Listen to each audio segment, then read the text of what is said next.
Untuk kali ini kami akan menceritakan tentang kisah Nabi Adam alaihissalam. Bagi Anda yang mendukung konten di channel ini, silahkan subscribe, like, dan share untuk berbagi pengetahuan dengan yang lainnya.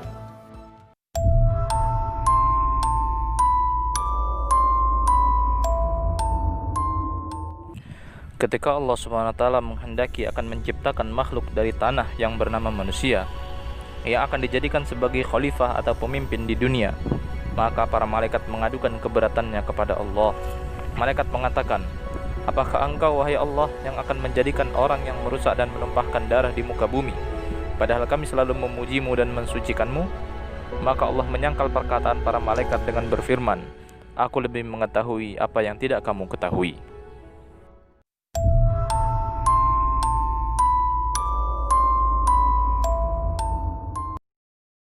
Setelah Allah menciptakan Nabi Adam alaihissalam, Allah mengajarkan padanya nama-nama benda yang ada. Kemudian Allah menghadirkan Nabi Adam alaihissalam kepada kumpulan malaikat untuk menunjukkan pada para malaikat tentang ilmu nama-nama benda, yang dimana malaikat tidak Allah beri ilmu tentang nama-nama benda, dengan berfirman pada para malaikat, "Wahai para malaikat, tunjukkanlah dan sebutkanlah nama-nama benda yang engkau ketahui." Maka dijawab oleh para malaikat, "Maha suci engkau ya Allah, kami tidak mengetahui selain yang engkau ajarkan."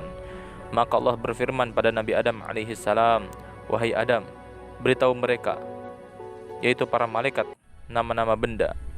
Setelah beliau menyebutkan nama-nama benda di depan malaikat, maka Allah berfirman kepada para malaikat, "Bukankah aku telah mengatakan kepada kalian bahwa aku mengetahui sesuatu yang tidak tampak maupun yang tampak?"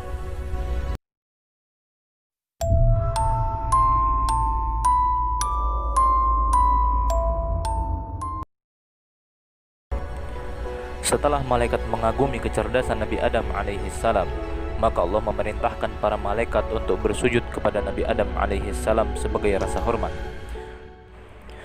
Maka seluruh malaikat bersujud kepada Nabi Adam alaihissalam kecuali iblis.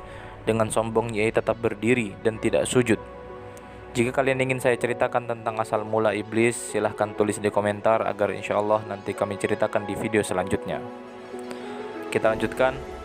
Maka Allah SWT bertanya kepada iblis, "Wahai iblis, sudah kau perintahkan untuk sujud, mengapa engkau tidak ikut sujud?" Iblis menjawab, "Ya Allah, saya lebih mulia dari Adam. Engkau ciptakan aku dari api, sedangkan ia dari tanah. Mengapa saya harus bersujud kepadanya?" Maka Allah murka dan mengutuk serta mengusirnya dari surga.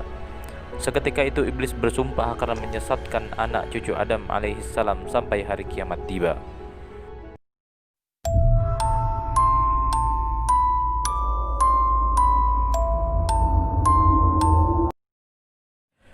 Kemudian Allah memerintahkan kepada Adam alaihissalam untuk tinggal di surga dan mempersilahkannya untuk melakukan dan memakan apa saja yang ada di surga.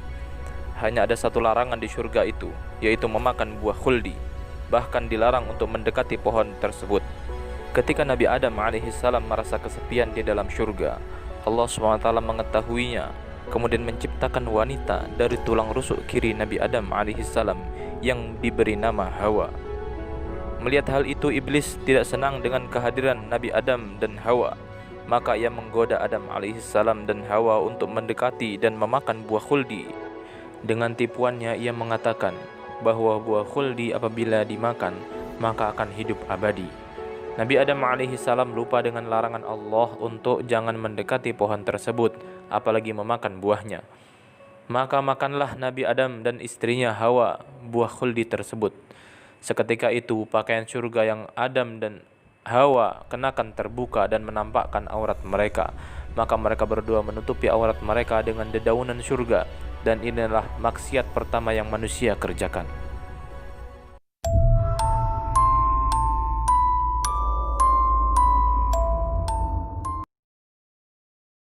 Nabi Adam alaihissalam sadar dengan kelalaiannya melanggar larangan Allah. Maka Allah memerintahkan kepada dua malaikat, "Keluarkanlah Adam dan Hawa dari sisiku." Maka Adam alaihissalam dan Hawa diturunkan ke dunia. Beliau turun dari tempat kesucian ke tempat yang dilanda lapar dan kelelahan. Nabi Adam alaihissalam menangisi kesalahannya hingga 100 tahun lamanya. Beliau tundukkan wajahnya bersujud kepada Allah, malu akan kesalahan yang telah diperbuat. Air matanya terus menetes hingga menggenang bagai sebuah kubangan. Dari resapan air mata itu tumbuhlah ilalang dan pepohonan. Beliau terus-menerus berdoa, Rabbana zalamna anfusana wa illam taghfir lana wa tarhamna lanakunanna minal khasirin. Karena besarnya kemaksiatan itulah, maka Nabi Adam alaihissalam sangat terpukul, terus menangis dan sedih, sampai-sampai para malaikat juga ikut bersedih. Mereka bersedih karena kesedihan Nabi Adam alaihissalam. Mereka menangis karena tangisan Nabi Adam alaihissalam. Syurga dirudung duka sampai 200 tahun. Sehingga Allah SWT mengirim kemah dari surga untuk Adam dan diletakkan di tempat Ka'bah sebelum keberadaan yang sekarang ini.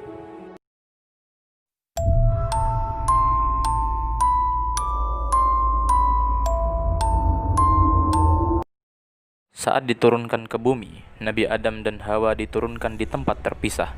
Nabi Adam diturunkan di Sri Lanka, tepatnya di puncak Bukit Sripada. Sementara Hawa diturunkan di daerah Arab.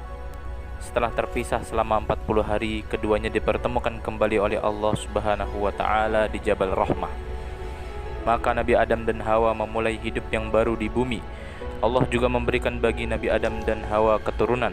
Beberapa riwayat menyebutkan bahwa anak-anak dari Nabi Adam dan Hawa lahir kembar berpasang-pasang.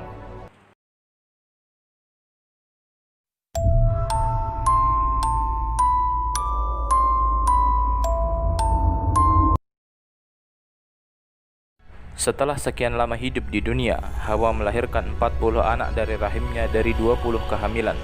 Yang paling tua bernama Qabil yang memiliki saudari kembar bernama Iklima atau Kalima, dan adiknya bernama Habil yang memiliki saudari kembar Layuda.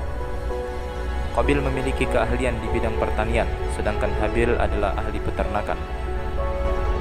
Setelah Habil dan Qabil berumur untuk menikah, maka datang perintah Allah untuk menikahkan Habil si adik dengan kembaran sang kakak, yaitu Iklima yang memiliki paras jelita. Sedangkan si kakak Qabil menikah dengan kembaran Habil, yaitu Layuda yang tidak secantik Iklima. Qabil sebenarnya menolak dengan perintah tersebut, tetapi ia memilih diam. Di sisi lain, iblis selalu membisiki Qabil agar menolak keputusan tersebut. Maka Qabil sering terlihat oleh Nabi Adam alaihissalam bertingkah mengacuhkannya, sehingga Nabi Adam alaihissalam memberikan nasihat kepadanya agar jangan tergoda oleh bisikan dan bujukan iblis. Karena semakin lama semakin tampak perlawanan dari Qabil, maka Nabi Adam memberikan sayembara. Sayembara itu berisi perintah untuk berkorban dengan yang ia miliki. Siapa yang pengorbanannya diterima oleh Allah, maka ia akan menikahi Iklima. Singkat cerita, tibalah saatnya hari pengorbanan tersebut. Qabil yang bersifat tak acuh hanya mengambil buah-buahan hasil kebun yang hampir busuk. Sedangkan Habil memilihkan hewan hasil ternaknya yang terbaik. Maka masing-masing mereka meletakkan kurban mereka dan menunggu siapa yang kurbannya diterima. Tak lama kemudian kurban milik Habil tiba-tiba lenyap, dan itu menandakan kurban Habil diterima Allah. Melihat hal itu, Qabil makin kalap dan berniat akan membunuh Habil. Habil terus menasihati kakaknya agar jangan tertipu dengan rayuan iblis. Tetapi hati Qabil malah semakin terbakar dengan amarah, hingga diam-diam ia memukulkan kepala Habil dengan batu ketika ia sedang lengah. Maka ketika Habil meninggal dunia, dan ini adalah pembunuhan pertama yang terjadi di muka bumi, setelah melihat adiknya tergeletak bersimbah darah di atas tanah, barulah ia menyadari kesalahannya dan takut jika ayahnya mengetahui hal itu. Maka ia bawa jasad Habil itu berjalan menjauhi Nabi Adam, hingga ia letih dan beristirahat. Ia bingung apa yang harus ia perbuat dengan jasad adiknya itu. Maka Allah mengirim dua gagak yang sedang berkelahi, hingga salah satunya terbunuh. Maka gagak yang hidup itu menggali tanah, kemudian memasukkan bangkai gagak yang mati ke dalam lubang galian itu dan menimbunnya. Melihat hal itu, Qabil pun mengikuti apa yang diperbuat gagak tadi. Ia menggali tanah dan menimbun jasad adiknya ke dalam tanah galiannya. Nabi Adam alaihissalam diciptakan Allah dengan bentuk sempurna dan lengkap, namun berbeda dengan manusia saat ini. Nabi Adam memiliki tinggi 60 hasta atau sekitar 18 meter, sedangkan usia Nabi Adam mencapai 1000 tahun. Sekian kisah Nabi Adam, sang bapak manusia. Semoga dengan menonton video ini dapat menambah pengetahuan kita, dan saya ingatkan untuk tekan tombol subscribe yang dengan demikian Insyaallah saya akan ceritakan kisah nabi-nabi selanjutnya. Assalamualaikum warahmatullahi wabarakatuh.